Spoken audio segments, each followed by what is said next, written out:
อย่างอายมาเอ่ยถามคนงามตอบอายเดินนางมีแฟนหรือยังอ้างว้าง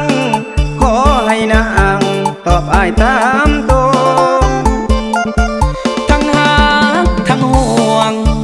พุ่มพวงเสาบ้านพลพรางถ้าได้น้องมาเนบข้างไอ้จ้าบ่วางให้ตื่นพะวงไอ้จะหักเดียว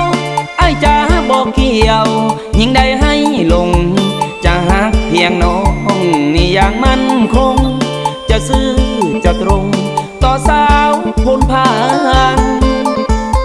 ได้ยินบ่น้องเสียงไอ้ห้องเป็นเพลงกองส่งด้วยฮักด้วยความลุ่มหลง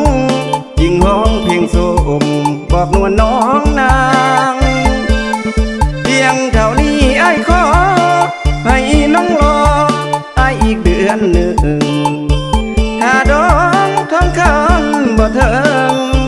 ก็ยังโปรดก่อนสามไว้อายจะแดงแท้อายจะบอกแปะเปลี่ยนเป็นลายใจหากอายทำผิดคำสัญญาไว้ลงโทษอายได้เด้อสาวพลพราง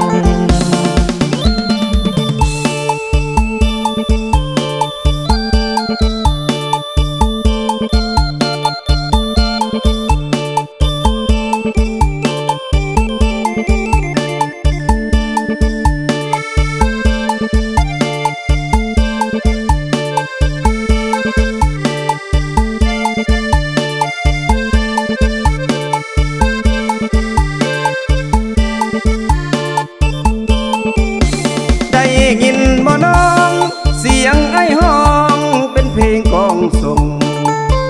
ด้วยฮักด้วยความลุ่มหลงยิ่งห้องเพลงโสมบอกนวลน้องนางเพียงเท่านี้ไอ้ขอให้น้องรอไอ้อีกเดือนหนึ่งถ้าดองท้องคำบ่เถิงก็ยังโปรดก่อนสามไว้จะแดงแท้ไอ้จะบอกแปะเปลี่ยนเป็นลายใจหากอายทำผิดคำสัญญาไว้ลงโทษอายได้